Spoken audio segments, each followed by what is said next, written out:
Do you feel as if you were born in the wrong generation? That if growing up in 1939, Hitler would have to face a formidable adversary, where people in history class don't pay attention as they talk about your noble deeds? Fantasize no longer. In fact, why not become Hitler, turn communist, and take over the world?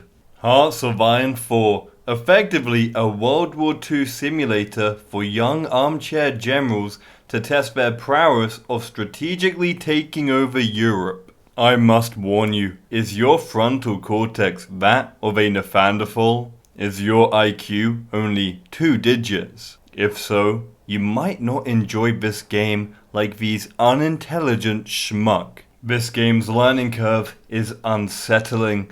To fall down Everest, Google tells me, would take about 1 minute. In this game, it's 5. As to climb Everest takes approximately 60 days, to learn this game takes a year. But in return, those that made the climb of learning this game are some of society's most talented people, whose potential is incredibly high, and who waste thousands of hours of their time. So they can play Bolivia and then take over the entire world. Personally, I see no difference between the people who play this game and Civil War reenactors, apart from one is a little more dedicated. Hearts of Iron 4. Do you wish you could go back in time and solve future problems? Do you believe Mexicans are taking your jobs, that America's border problem needs solving before it begins? Simply point your unit south and show those Mexicans the same treatment that was offered to the Indians by integrating their entire culture into a museum. Take their skull, drink from it as part of your secret society. Do you miss the glorious British Empire where profit overcame morality? Just rebuild it. Listen, if you play a strategy game and you don't become a mad tyrant warlord with the goal of world conquest, I don't respect you. I recommend chemical castration for your kind. When starting this game, you have interesting countries to choose from. The French, whose tanks have rear-view mirrors so they can see the war. The United States, who joined at the end and tried to take all the credit. The United Kingdom, who hated France so much they waited for it to fall before joining in. The German Reich, who most people condemn yet thoroughly enjoy playing. Italy, where people to this day study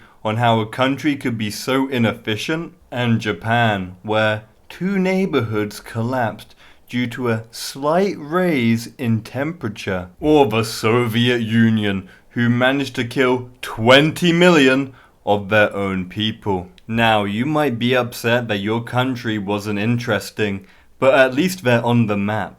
My favorite, Russia. Why? Because Stalin was similar to Mr. Beast. But instead of competing for money, you competed for your life. In one challenge, 6,000 innocent Russians were sent to an island to participate in the Hunger Games.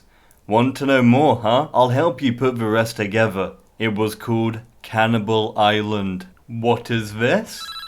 My lieutenant's son is calling me. He has been captured by Nazis and they're proposing we trade him for a field marshal. I will not trade a marshal for a lieutenant. Where was I? Yes, the game has a national focus tree. Essentially, you play out segments of history. Playing Russia, let me give you the story to this particular part of the tree. Sergei Kiev, he did support you, but became a little too influential until he influenced a bullet into his head. Most historians will say there is no proof Stalin did it, while nodding their heads. Then Stalin decided there must be traitors, who were anyone he wanted. Once he killed 1 million Russians, he declared he saved Russia. Coincidentally, you no longer have an opposition, and have created a system of fear to keep people in line. This is your national focus path to relive this moment. Many normies out there will tell you war is good for nothing, while on the internet.